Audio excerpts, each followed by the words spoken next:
So, are you gonna play that too? No, I'm not. see, now you pushing him. You pushing him now. You want him to say it. If you thought I was about to play music, it's not happening. It's not happening for the rest of the show. Maybe it's at the end, but we're not playing music. He said you're never getting another song. No. You're never. Is YouTube back yet, man? Shout out to YouTube, man. Hopefully y'all back. But nigga, no. But yes. No. But yes. Yams Gates. No, we got to get into Yams Gate. Yams Gate. All right, so when did this song? When did Masego? It came out last Thanksgiving, nigga. This nigga Fetty Wap dropped it on the same day. He dropped it on the same day. Okay, hold on. Fetty Wap dropped it on the same day. Okay, all right, nigga. let's give it to the people then. Let's crazy. All right, so last year then, Yes. Masego and Devin Morrison give us some fire. They give us this song called Yams. We played the shit out of Yams at the Rhythm and Brunch podcast. We played the shit out of it. Now, fast forward 365 days. This is barely what you're saying here. Maybe it's 366. Fetty Wap from federal state prison. He's in Club Fed. He's in Club Fed with the studio. Decided to... I'm gonna shoot him some bail and shoot him some bail. I'm gonna shoot him some bail and say, yo, he covered it. He did a cover of the song. Hey, nah, that's Melo's bullshit. Don't come in here with that bullshit. He stole that motherfucker, man. I'll say this. Is it possible that those guys are just great writers of music and they probably wrote it for Fetty and he wasn't able to come out with it because he was going to prison? He took the beat too. No, that's what I'm saying. No, that's what he's saying. That's what he's saying. Because I've seen where artists will make a song and it come out on two different albums, so on and so forth. That's the thing. Kalani is she's kind of good for that. She's good for, she can make a song for men, and if nobody picked it up, she's gonna put that fucking track on her album, and she's gonna talk as the man on her song. So my question is, Fetty Wap was locked up last year too. So that's what I'm saying. That's what made me think. But what's the difference between last year and now? But if he had access to the music before, So his studio got an upgrade while he was locked up. It was recorded before he. I'm saying if he recorded it before he went in, so on and so forth. That's all.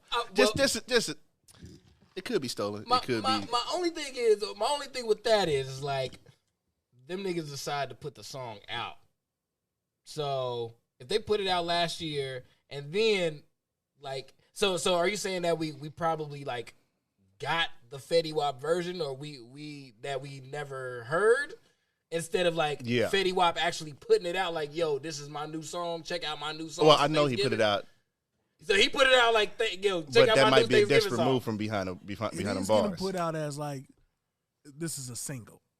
As in, this is Fetty Wap's song. It says Fetty Wap Sweet Yams single. And everybody here knows that is some Billy Jack bullshit. I've never seen nothing like this before. Billy Jack bullshit. Well, we actually have. Remember we were talking about Hotline Bling and Cha-Cha. No, we talking about dead ass like copy and pasting is one. This the other ones.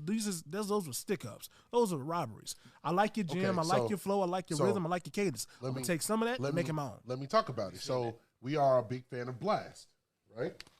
Okay. That nigga be copying and pasting. Like what? What?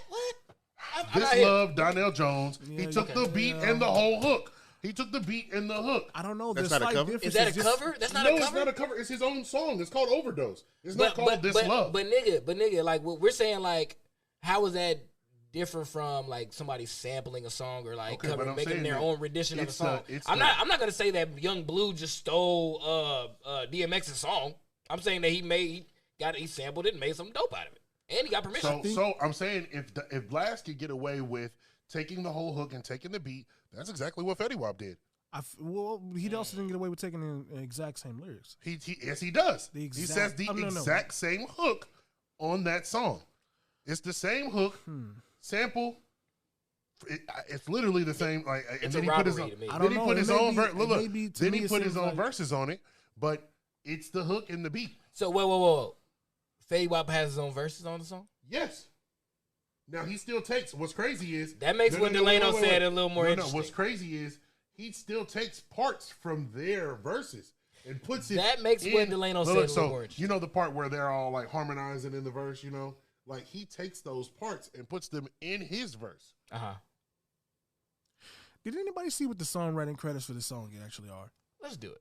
Because, I mean, we could be talking about something that is being wildly misconstrued and nobody cares. Because I've seen this done in the past between Dwella and Eric Roberson. They put out this exact same song like a year apart. One of them wrote it, wanted to put it out. One of them redid the song and put it out. Future's done it hella times where he would have his song, his version of the song, but then like a year or two later, you'll hear the exact same beat, the exact same kind of like cadence reference, but then it's like a new artist or brand new artist. Matter of fact, with the whole little what Lotto deal, she just had a whole situation where she got the it's a whole lot of money situation. You know what I mean? Let me look this up, man. Even with Marvin Gaye, Gladys Knight now with the Grapevine song. Yeah. Well, that's really the whole Motown. Rolling Stones. Yeah. If it what's the young lady name? Not young lady, Dionne Warwick. To find out how many songs she originally did, and then was re-rocked. Luther might have redid it or whatever. Luther made him his own so much. You thought this was Luther. So are we basically saying that it's okay for what Fetty Wap did because everybody else kind of did? Let me take. I'm in the writing credits right now. Devin Morrison's name is on here. His name is on here. He's getting credit for this shit. For Fetty's. Yes. And I don't know Masego's real name, but. So do you think it's because of the sample that they got that, or is it a writing credit as well? Well, because it could be Devin Morrison. Would it be that close? Well. Now that we just got to the nitty gritty of Yams Gate like this, and we got to some details, I do like what Delano's saying. I do like the fact that it's like, okay, we have these incredible artists because yes, Masego is an incredible musician. Devin Morrison is an incredible writer, musician. Micah. That's Masego's real name is Micah, and Micah Davis is on the credits. So that is very interesting, Delano. So I think so basically yes. They created the song, they wrote the song. I mean, they probably even tried to give it a push. But then what happens is, and we may have to hit up one of our boys, one of our writer behind the scenes. I was just boys. about to say, should we make a lifeline call? Maybe, but one of those is where we have this project, we have this song, and we want to either for the artist give it to you so you can help get your shit out, or we're looking for a voice or somebody to deliver this song. That happens a lot. Why that is not that is not what it is because Masego and Devin Morrison are sitting in a room and said, you know what?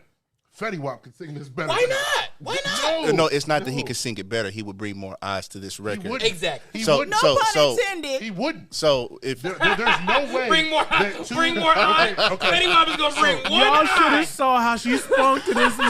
Nowhere near was about to let that shit pass without that